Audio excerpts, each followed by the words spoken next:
الحمد لله رب العالمين وأصلي وأسلم على من أرسله الله رحمة وهداية ونورا للعالمين. All praise due to Allah subhanahu wa ta'ala, Lord of the world, whose mercy and guidance we seek, and may Allah's peace and blessings be on the last and the seal of all the prophets and messengers, Muhammad sallallahu alayhi wa sallam, our his family, companions, and our whoever follows his footsteps to the day of judgment. Brothers and sisters, we'll come back to today's hadith, our lesson on the explanation of Surah Maryam. And yesterday we have actually stopped at the explanation of the saying of Allah subhanahu wa ta'ala, يا يحيى خذ الكتاب بقوة وآتيناه الحكم صبيا وحنانا من لدنا وزكاة وكان تقيا. And we said that Allah subhanahu wa ta'ala instructed the Prophet John Yahya alayhi salam to exert his utmost efforts when he is going to seek after knowledge. If anyone, we said that also, if anyone wanted to acquire knowledge, to learn Shari'i knowledge or any kind of knowledge, he should strive to do that. He should strive to do that, because as our scholars tell us that one should seek after knowledge, because knowledge is not going to seek after you. One should seek after knowledge, because knowledge is not going to seek after you. Then He subhanahu wa ta'ala mentions and records some of the characteristics and traits of Prophet Yahya alayhi salam, showing that He subhanahu wa ta'ala, out of His mercy, has granted Prophet Zakaria with his son Yahya to inherit prophethood and knowledge from him. And He subhanahu wa ta'ala stressed that Prophet Yahya was fearing to Allah subhanahu wa ta'ala, a fearing person to Allah subhanahu wa ta'ala, وَكَانَ تَقِيًّا.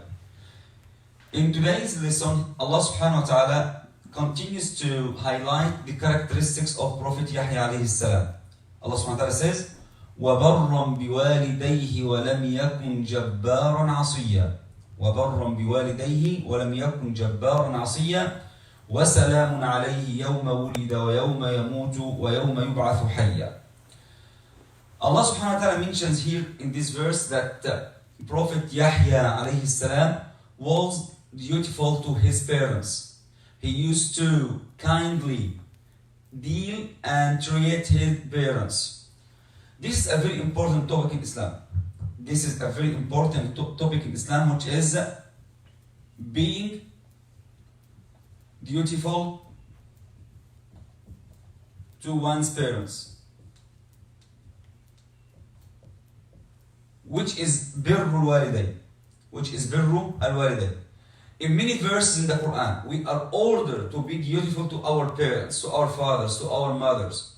In the Quran, Allah subhanahu wa ta'ala says, وَقَضَى رَبُّكَ أَلَّا تَعْبُدُوا إِلَّا إِيَّاهُ وَبِالْوَالِدَيْنِ إِحْسَانًا إِمَّا يَبْلُغَنَّ عِندَكَ الْكِبَرَ أَحَدُهُمَا أَوْ كِلَاهُمَا فَلَا تَقُل لَّهُمَا أُفٍّ وَلَا تَنْهَرْهُمَا وَقُل لَّهُمَا قَوْلًا كَرِيمًا وَاخْفِضْ لَهُمَا جَنَاحَ الذُّلِّ مِنَ الرَّحْمَةِ وَقُل رَّبِّ ارْحَمْهُمَا كَمَا رَبَّيَانِي صَغِيرًا.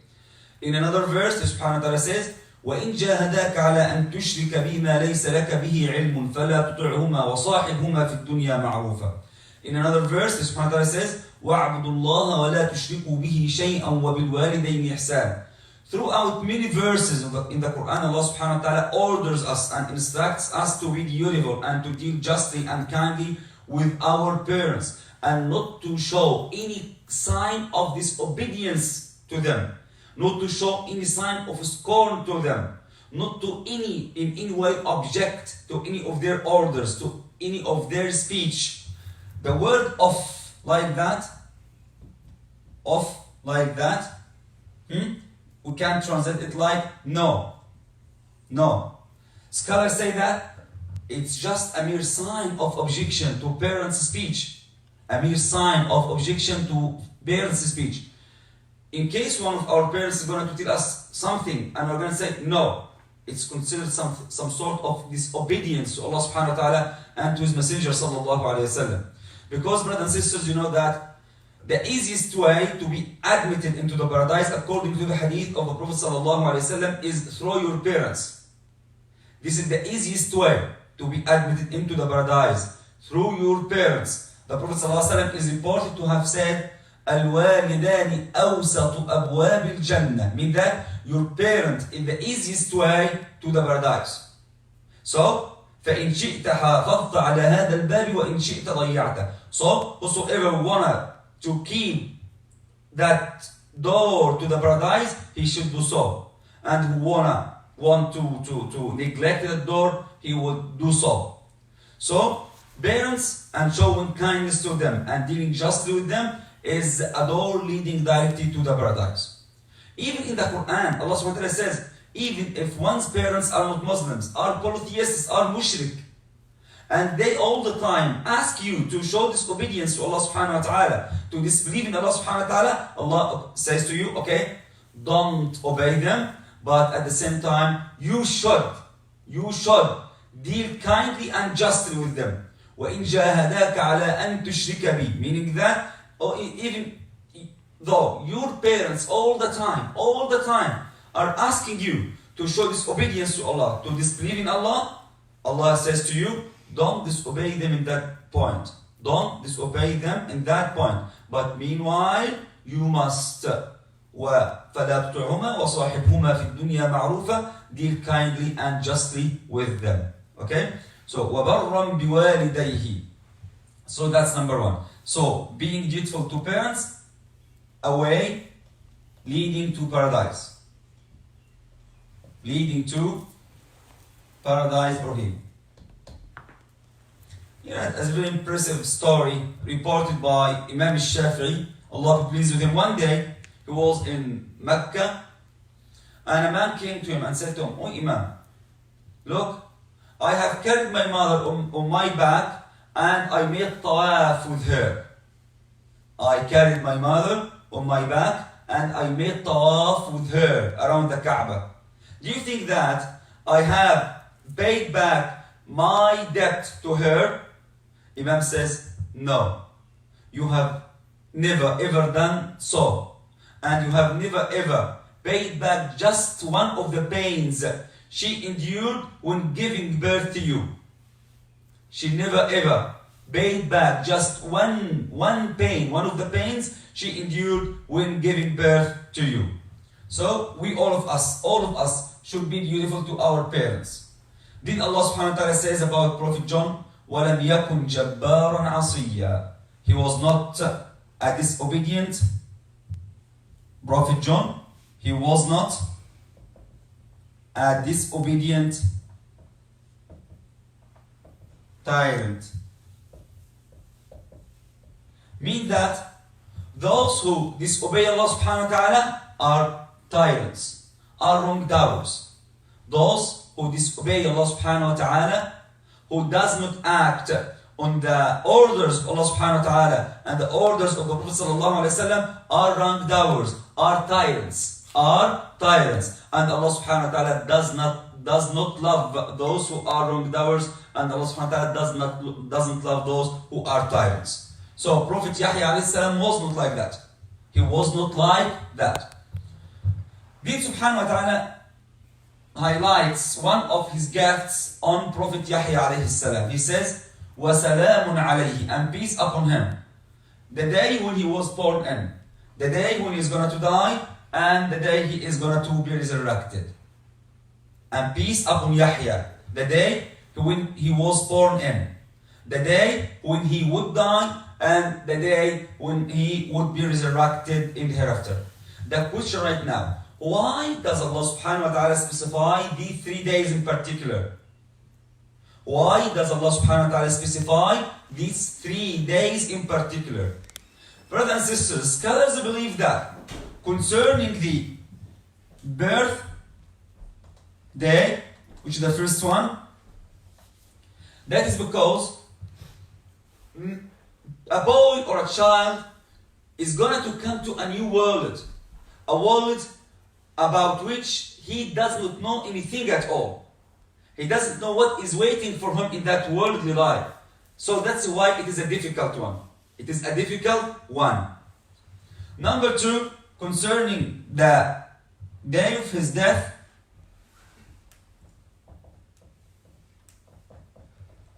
scholars also say it is a difficult day. Why? Because one doesn't know what he is going to meet after death.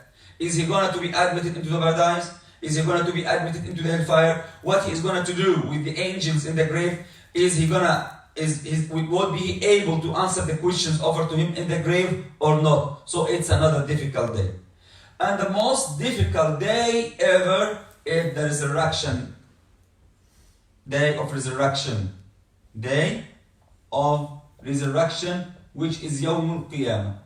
Resurrection, which is Yawm al-Qiyamah. You know that even prophets, even messengers, Allah subhanahu wa ta'ala, even the angels who are close to Allah subhanahu wa ta'ala, none would dare to speak on the day of resurrection with the exception or with the permission of Allah subhanahu wa ta'ala. With the permission of Allah subhanahu wa ta'ala. All the prophets and messengers, angels of Allah subhanahu wa ta'ala would be unable to speak on that day without the permission of Allah subhanahu wa ta'ala. Allah subhanahu wa ta'ala gives us a description about the day saying, وَيَسْأَلُونَكَ عَنِ الْجِبَالِ فَقُلْ يَنْسِفُهَا رَبِّي نَسْفًا فَيَذَرُهَا قَاعًا صَفْصَفًا لَا تَرَى فِيهَا عِوَجًا وَلَا أَمْتًا يَوْمَئِذٍ يَتَّبِعُونَ الدَّاعِيَ لَا عِوَجَ لَهُ وَخَشَعَتِ الْأَصْوَاتُ لِلرَّحْمَنِ فَلَا تَسْمَعُ إِلَّا هَمْسًا يومئذ لا تنفع الشفاعة عنده إلا من أذن له الرحمن ورضي له قولا. None can speak in that day. All mankind will go to Adam. Oh Adam, come and make intercession on behalf of us to Allah. Said no. Go to another prophet.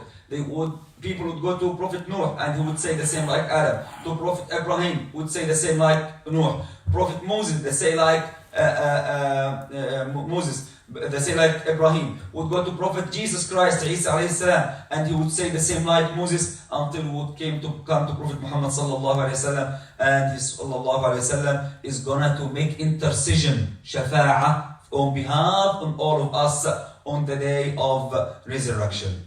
So once again, Allah subhanahu wa ta'ala specifies these 3 days in particular because they are difficult. Concerning the first one, the day when Yahya alayhi salam was born, because it's a difficult day, because the child knows nothing about what he is going to meet and or encounter in the world life. Concerning the day of death, it's also another difficult day for man because one doesn't know what he's going to meet, what he's going to experience in the grave. Is he going to be admitted into the paradise or into the hellfire? As far as the last point is concerned, which is the day of resurrection, it is the most difficult one ever. That's why Allah subhanahu wa ta'ala describes it in the Quran, يَوْمًا ثَقِيلًا يَوْمًا ثَقِيلًا يَوْمًا يَجْعَلُ الْوِلْدَانَ شِيبًا. Brothers and sisters, it is enough to know that when it is the day of resurrection, people with very black hair, their hair would turn white. And grey, according to the same Allah subhanahu wa ta'ala in the Quran. فَكَيْفَ تَتَّقُونَ إِن كَفَرْتُمْ يَوْمًا يَجْعَلُ الْوِلْدَانَ شِيبًا. That's for today's lesson, inshallah, and I'm ready to answer any question. So you say the day of resurrection. Yeah. The people with black hair. What do you mean black hair? Like the babies? People who are very young, who are very strong, young men. Because of the disasters, because the catastrophes, because the most difficult events that are going to take place on the day of judgment or day of resurrection, people would be so afraid that their hair, their very black hair, would turn white and grey. Yeah. And the babies, they're not going to be there. The babies like less the than newborn. 9 up to 9-year-old, they're going to be already in paradise. Who? On the judgment day. Yeah. They're going to be brought down to. I don't get your question. I think there is a similar question here. I think Sister Aisha, she said, do babies know to worship Allah from Harman? No. According to Muslim scholars, the majority of Muslim scholars are of the opinion that babies, kids, and the children, if died on that way, while babies or kids, okay, they are going to be admitted into the paradise. Because they did not commit any sin. They didn't commit any sin. And there is a hadith, an authentic one, hadith sahih by the Prophet sallallahu alaihi wasallam, that the children of Muslims, okay, are in the paradise and are brought up by Ibrahim alayhi salam and his wife Sarah.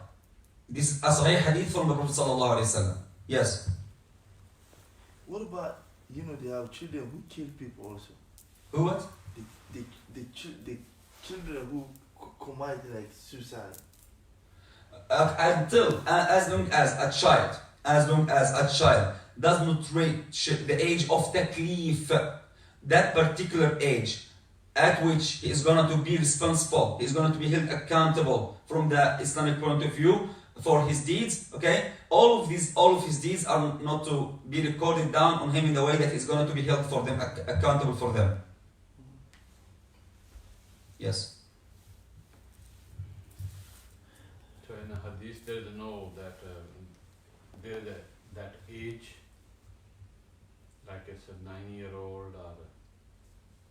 The age at which a person reaches taklif Yes. is obliged. The age of adulthood.